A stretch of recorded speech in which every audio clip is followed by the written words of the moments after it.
มาเอาขี้ข้านได้มาฮอดจอดถึงแล้วพาเอาขี้ข้านขึ้นประตูใส่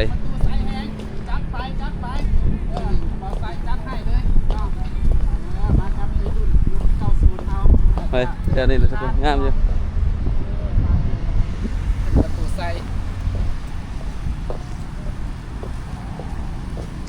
พาเอาขี้ข้านเลาะประตูใส่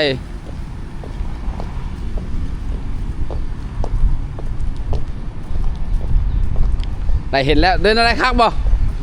คักอยู่เนาะ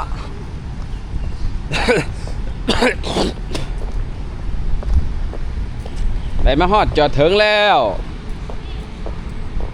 องค์ขี่ข้านองค์ขี่ข้าน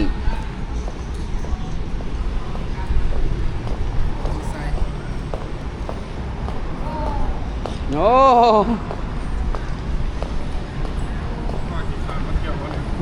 อาขี่ข้านมาเที่ยว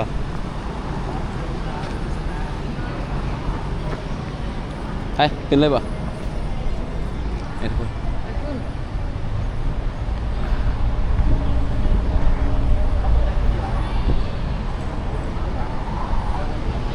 เปิดบ่ไปขึ้นเลยไอซื้อปี3,000 กีบ30,000 กีบต่อคนบ่ละ5,000แต่เอาเงินทุนมาป่ะเอาบ่โอนนะเนาะเดี๋ยวโอนก็ได้เขาโอนก็ได้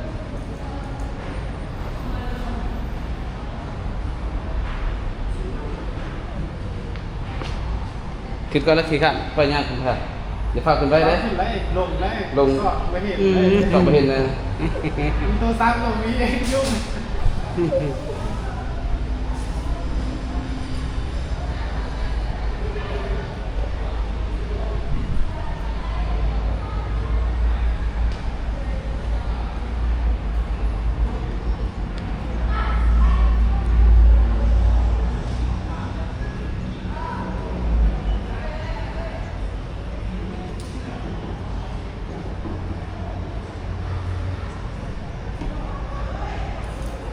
ไป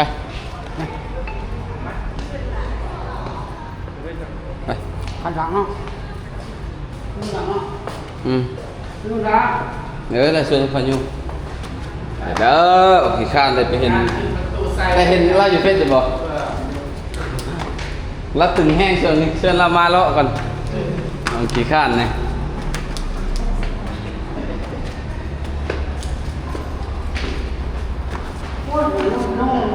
หอมมะ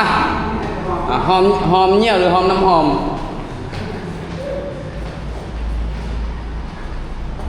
ไปแล้วเด้อข้านได้มาถึงจุดหมายปลายทางเพิ่นแล้วเด้อมาเห็นแล้วโอเคการนั้นไม่เป็นเด้อคุณใส่เด้อไม่ก็เอาเผื่อความอยากเห็น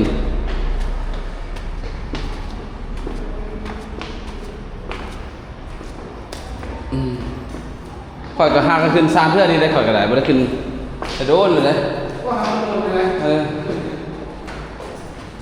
หากระ3เพื่อนี้ขึ้น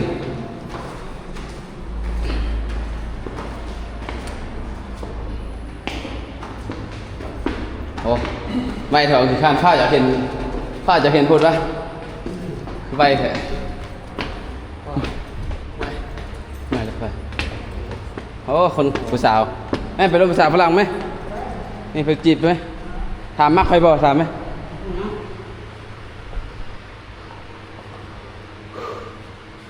ไอ้สมุดีโฟเทนหอมจะมีดีบ่เรื่องดีบ่เพิ่งจะผ่านเข้าอะไรใช่สงครามประวัติสิเนาะไปท่านตัวห้ามเพิ่มบ่ไป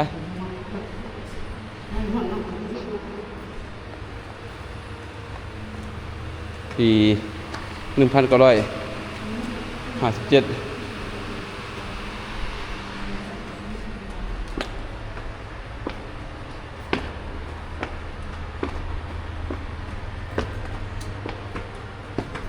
ทางขึ้นสั้นสุดท้ายที่ยังบทสุดท้ายอีกยังอีกโอ้ยบันนึงอีกเนาะเลาะเบิ่งเพิ่นก่อนไหมเผาขึ้นเรื่อยๆหลายคันใดอันโอ้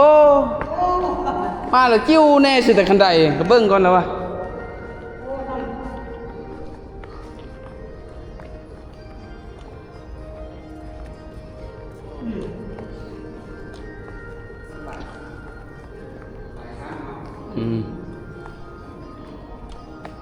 ขึ้นสั้น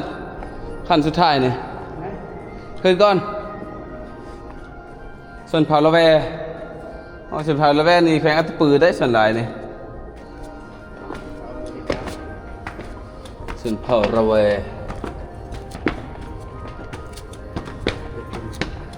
ขั้นสุดท้ายแล้วบัดนี้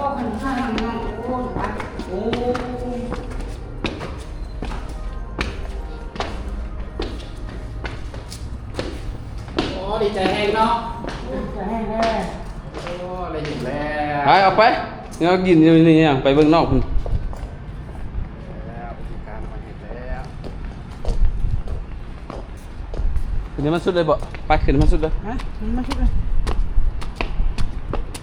เราไม่เห็นเลยเด้อข้างเราไม่เห็นอนุสาวรีย์หรือว่าตู้ใช้เป็นที่เรียบร้อยทุกคนขึ้นให้มันสุดขึ้นให้มันสุดมันจะงามไปอันนี้ยังบ่งามนี่ขึ้นสุดมันจะงาม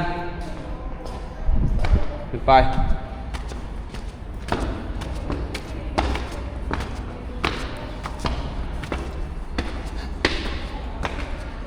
ข้างได้มาเห็นเป็นที่เรียบร้อยแล้วทุกคนอย่างน้อยๆความฝันอันขั้นตอนแรกมันลากก็ถือว่าสำเร็จไปแล้วแต่ไม่เห็นเวียงจันทร์ไม่เห็นประตูไส้แต่ก็จะไม่เห็นคอร์เซนเตอร์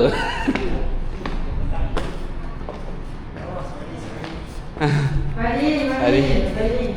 เฮ้ยคือข้ามมาแล้วไปดี